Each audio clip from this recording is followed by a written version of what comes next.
Mi nombre es Martín Rabaña, soy médico especialista en ortopedia y traumatología del equipo de columna del Hospital Fernández y voy a hablar de estenosis espinal. La estenosis espinal es una alteración en la relación continente-contenido.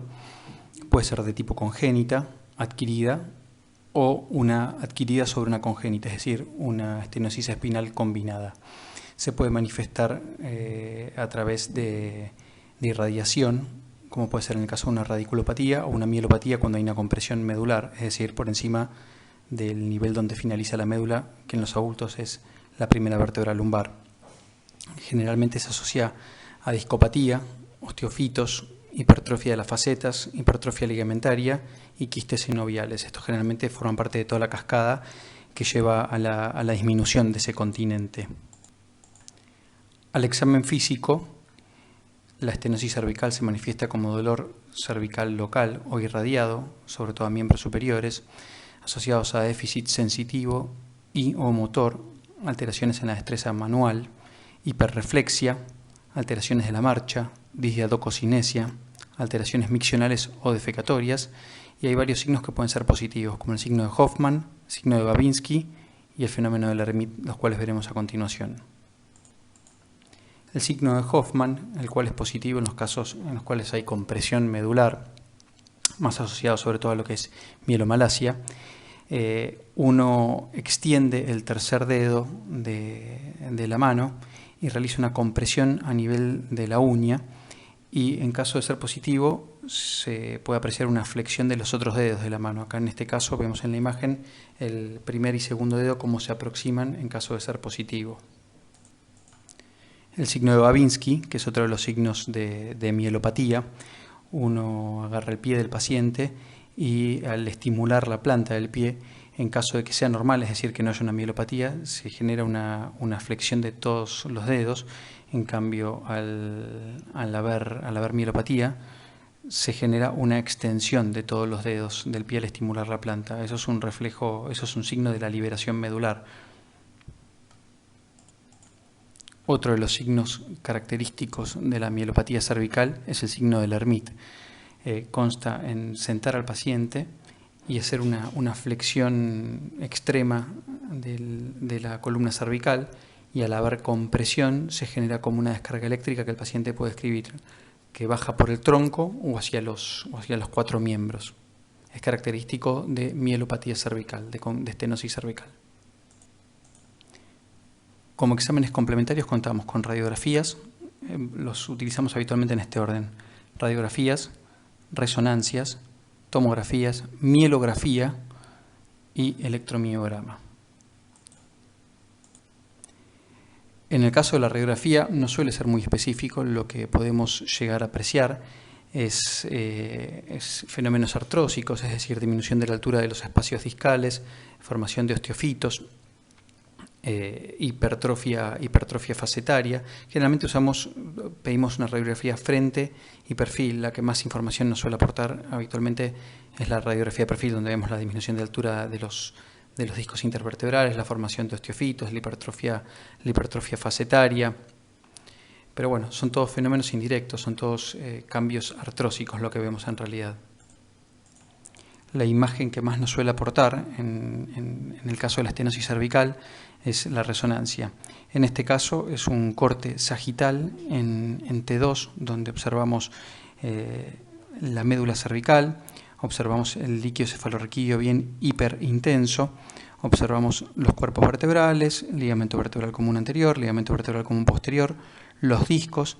En este caso se encuentran hipointensos, eso nos habla de desgaste, y estas pequeñas protrusiones que, como estamos partiendo de un canal estrecho congénito, estas pequeñas protrusiones, por más que sean mínimas, pueden causar compresión de la médula. En este caso vemos la médula con estas manchas hiperintensas, que son cambios de mielomalacia, es decir, de compresión medular.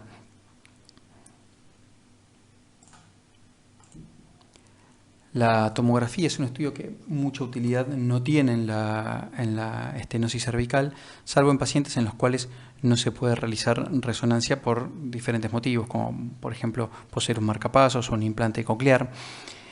o cierto tipo de válvulas cardíacas metálicas. En la tomografía tenemos los cortes sagitales, axiales, coronales. Generalmente lo que usamos es el corte sagital, en el cual podemos apreciar bien el canal medular. En este caso vemos ciertos osteofitos ocupando parte del canal, vemos disminución de la altura de los espacios discales, como por ejemplo entre C2, C3, C3, C4, esos pinzamientos. Esos osteofitos pueden llegar a comprimir, pueden llegar a reducir el calibre del canal y generar una compresión medular.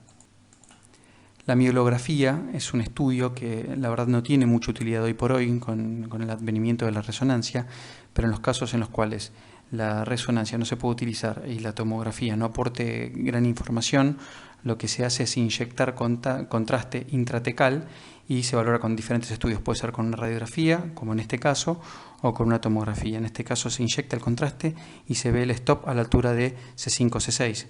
A nivel de C5, C6 en la radiografía vemos, de manera consecuente con esto, una retrolistesis, es decir, un desplazamiento posterior del cuerpo de C5 sobre C6, y eso nos genera un stop en el contraste. Ahí se ve muy bien. Y el electromiograma también es un estudio muy útil que nos permite diferenciar la radiación hacia miembros superiores, la pérdida de fuerza, la alteración en las alteraciones en la sensibilidad de otras posibles causas, como puede ser una neuropatía, por ejemplo, una polineuropatía diabética, o tal vez alguna neurodositis, es decir, algún déficit por compresión periférica de algún nervio, no de alguna raíz o a nivel medular. Como diagnósticos diferenciales podemos hablar de hernia discal, una hernia discal aislada que puede generar un dolor irradiado hacia miembros superiores, sobre todo por irritación radicular, es decir, no medular, sino radicular, espondilosis, es decir, desgaste articular a nivel cervical, que eso puede generar un dolor puntual a nivel de la columna cervical, patología tumoral, ya sea primaria o secundaria, que por su expansión genera alguna compresión de la médula o de los elementos circundantes, como pueden ser las raíces, esclerosis lateral amiotrófica, esclerosis múltiple, patologías neurológicas también como el síndrome de Guillain-Barré, y bueno, lo que hablábamos recién de las neurodositis, es decir, las compresiones de los nervios periféricos que pueden simular un canal estrecho cervical. Generalmente la primera línea de tratamiento que utilizamos es el tratamiento médico, que consta de rehabilitación y farmacoterapia. La rehabilitación habitualmente solemos recomendar recondicionamiento físico, todas actividades que sean más bien de elongación, terapias posturales para mejorar la postura, ejercicios de elongación como puede ser yoga, pilates, aquagym, todo eso suele dar buen resultado. Y farmacoterapia para paliar la sintomatología, sobre todo en casos de dolor o en caso de dolor irradiado, no de déficit, que uno puede indicar algún antineurítico como pasar pregabalina, gabapentina, mitriptilina. Esa suele ser la primera línea de tratamiento. En caso que estos no den resultados y el déficit siga progresando o el dolor siga progresando, se suele indicar tratamiento quirúrgico, que puede ser por vía anterior, por vía posterior o por vía combinada. En este caso se indicó una vía anterior, una patología discal de 2 niveles.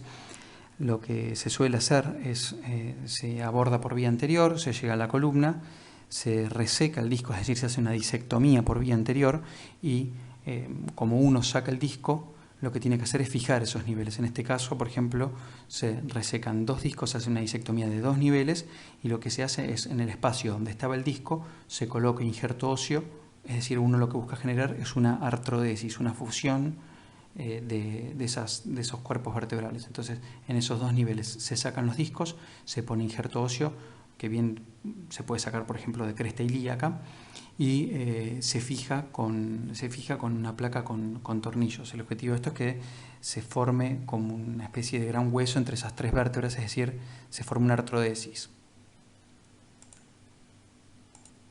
Por vía posterior, como en este caso, tenemos en la imagen de la izquierda, se puede ver en la resonancia la compresión multinivel en una columna totalmente artrósica, Todos los discos están todos degenerados, todos con muchos osteofitos, mucho pinzamiento discal, mucha osteofitosis, mucho desgaste, mucha compresión medular, no hay espacio prácticamente para el líquido cefalorraquídeo. Entonces cuando es multinivel, generalmente lo que se recomienda es una vía posterior, porque no se puede borrar la columna anterior para resecar todos los discos. Entonces lo que solemos hacer es abordar por vía posterior, resecar todo lo que es el arco posterior, liberar la médula, ¿sí?, para que se expanda hacia atrás el saco, es una liberación indirecta.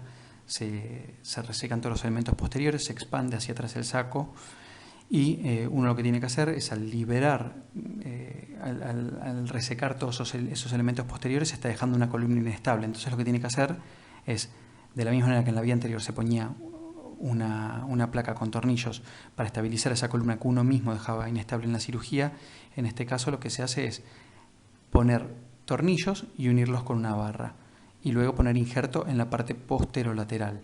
Entonces lo que buscamos es en este caso hacer una artrodesis vía posterior. Generalmente cuando son muchos niveles está indicada una artrodesis por vía posterior. Hay casos en los cuales tal vez con una sola vía no alcanza. Por ejemplo, en este caso el paciente se había hecho en un primer tiempo una artrodesis por vía anterior, se resecan los discos que están comprimiendo por delante la médula y se coloca una placa con tornillos para generar una artrodesis anterior. El tema es que hay veces que los elementos posteriores, ya sean las facetas articulares o las membranas sinoviales a través de quistes, generan una compresión posterior del saco.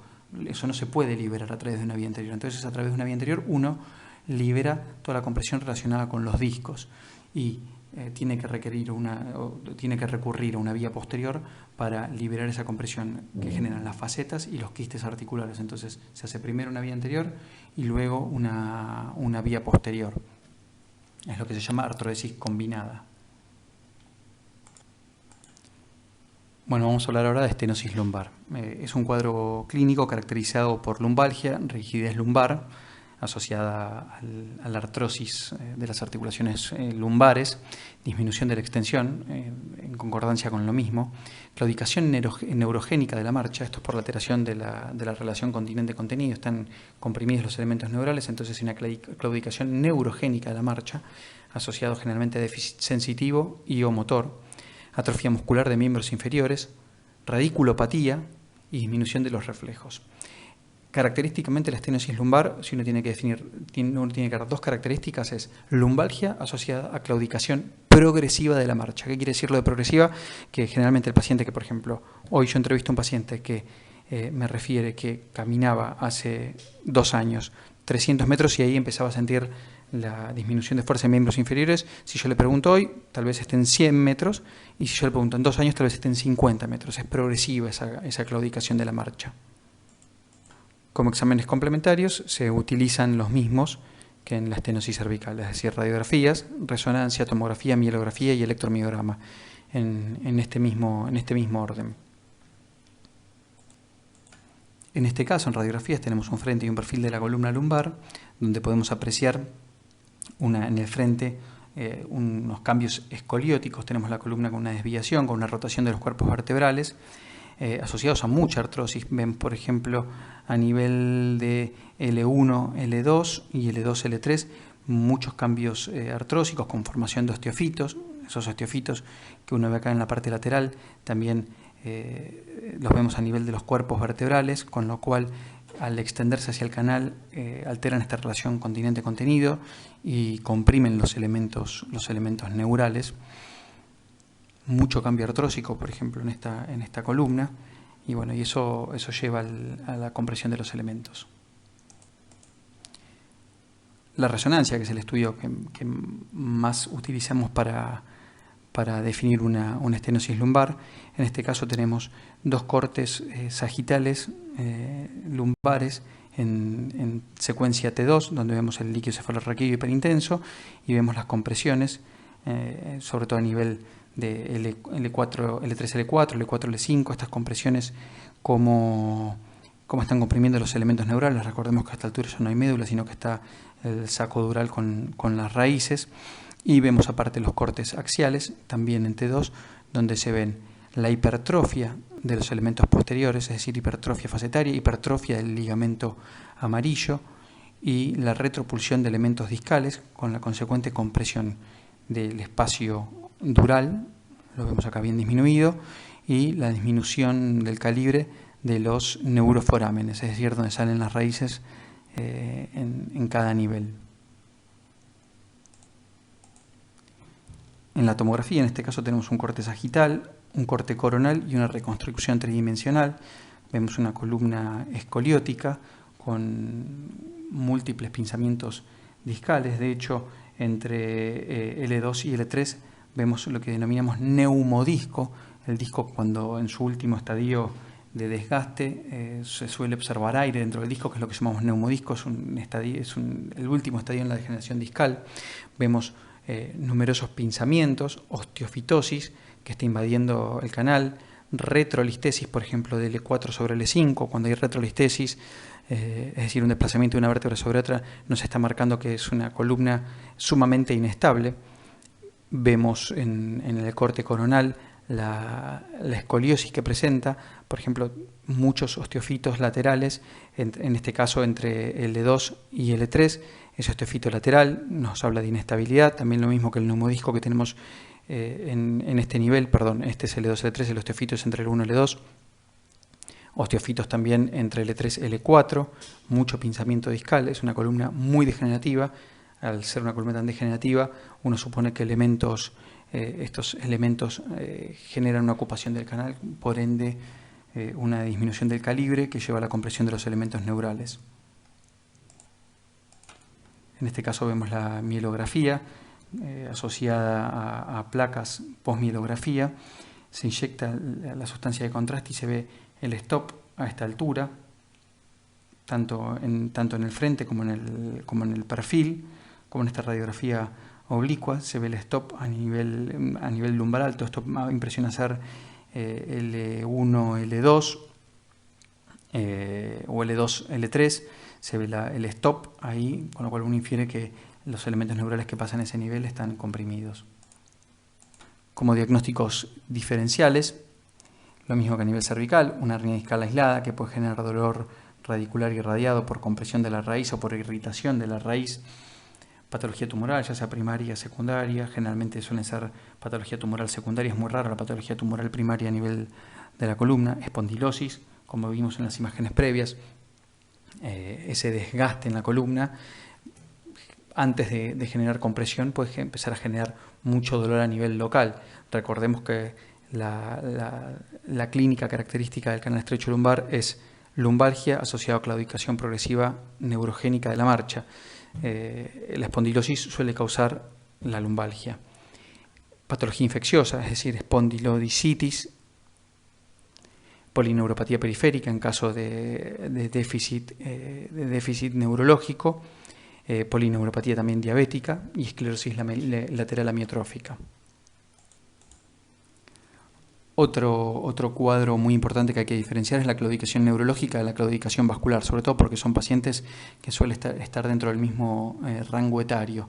El examen neurológico en la claudicación, en la estenosis lumbar, suele estar alterado, mientras que en la vascular suele ser normal. Los pulsos en la estenosis los pulsos periféricos suelen ser normales, mientras que la claudicación vascular suelen estar disminuidos. La piel y faneras en la claudicación neurológica suele ser normal, mientras que en la claudicación vascular suele haber atrofia de piel y atrofia también de las faneras. En la claudicación neurológica esto es muy importante. La mejoría se obtiene al flexionar el tronco. Es muy común que estos pacientes refieran que al ir caminando tienen que frenar e inclinar el tronco hacia adelante, hacer una flexión de tronco. Eso genera una apertura del canal que aumente el calibre, el diámetro, con lo cual los elementos neurales suelen mejorar su conducción, mientras que en la claudicación vascular la mejoría se obtiene con el cese de actividad. También es característico las escaleras. En la claudicación neurogénica, la claudicación aumenta al bajar por el tipo de postura que uno toma, una postura más erguida, mientras que disminuye al subir por la misma flexión de tronco que uno toma, mientras que en la claudicación vascular es la inversa. La bicicleta en la claudicación neurogénica no afecta. ¿Por qué? Porque uno está justamente flexionando el tronco, mientras que en la claudicación vascular aumenta la sintomatología. La recuperación en la claudicación neurogénica es lenta, mientras que en la claudicación vascular suele ser rápida, directamente con el cese de la actividad.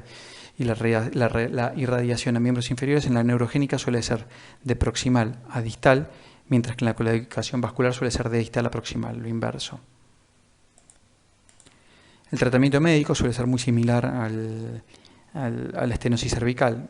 Primera línea, rehabilitación, farmacoterapia, puede ser con medicaciones, analgésicos no esteroides, se pueden incluso probar dosis cortas de corticoides y medicación antineurítica. La rehabilitación, lo que probamos son terapias sobre todo posturales y de fortalecimiento del tronco y de elongación, como puede ser yoga, pilates, natación, stretching, tai chi. Y otro paso más que tenemos, que es intermedio entre el tratamiento médico y el tratamiento quirúrgico, son los bloqueos, es decir, infiltraciones que pueden ser, en caso de que sea un dolor bien puntual de alguna raíz, se puede hacer un bloqueo de alguna raíz. Si el principal componente es dolor lumbar, se pueden hacer bloqueos facetarios en las facetas, es decir, una de las fuentes principales del dolor mecánico, o también se pueden hacer bloqueos epidurales, es decir, en el espacio epidural poner corticoides con algún anestésico local, como puede ser lidocaína. Eso muchas veces ayuda a calmar la sintomatología. En caso que el dolor no ceda, o la sintomatología, mejor dicho, no ceda, el paso siguiente es un tratamiento quirúrgico. Se puede hacer, lo más importante es hacer una descompresión, es decir, liberar los elementos neurales, con o sin fusión, eso dependiendo del tipo de sintomatología que presente el paciente. En este caso, por ejemplo, tenemos una imagen de una columna lumbosacra, perfil, donde vemos una compresión muy marcada a nivel del E5-S1, vemos un pinzamiento a nivel de ese espacio, con osteofitos posteriores que están comprimiendo el espacio. Entonces, prácticamente este disco no tiene movimiento, porque ya el espacio está totalmente cerrado. Entonces, uno lo que hace es generar, como vemos en la imagen de la derecha, por vía posterior, resecando los elementos posteriores, es decir, láminas, generando una descompresión indirecta que en este caso no requiere fusión. Seguramente si uno interrogaba a este paciente debería predominar el dolor irradiado y toda la clínica neurogénica más que el dolor mecánico. Cuando hay mucho dolor mecánico, uno suele inferir que esto es una inestabilidad, y lo que indica es una artrodesis, es decir, una fijación de ese nivel. Como por ejemplo en este caso, uno tiene los últimos, vemos acá en la resonancia en T2 que está a la izquierda, múltiples hernias discales a nivel de L3, L4, L4, L5 y L5-S1, con compresión de los elementos neurales. Entonces uno lo que tiene que hacer en este caso es hacer una amplia liberación con las disectomías de estos tres espacios, y al realizar una descompresión tan amplia está generando una inestabilidad. Entonces lo que tiene que hacer es fijar esos niveles. En este caso se realizó una disectomía L3, L4, L4, L5, L5-S1, y para darle estabilidad luego a esa zona, lo que tiene que hacer es una artrodesis, es decir, fijación con barra y tornillos, entre L2, L3, L4, L5 y S1. Y luego vemos acá en la imagen central, en la radiografía de frente, cómo esta nube acá de injerto, esto es injerto posterolateral que uno saca de los elementos posteriores, y puede sacar de cresta ilíaca y lo pone acá en la parte posterolateral para buscar que se forme una artrodesis, es decir, una unión ósea estable entre estas vértebras. Acá dejamos un croquis de cómo es el manejo desde el examen físico hasta en los casos refractorios a tratamiento médico, cuando indicamos tratamiento quirúrgico en caso de la estenosis lumbar.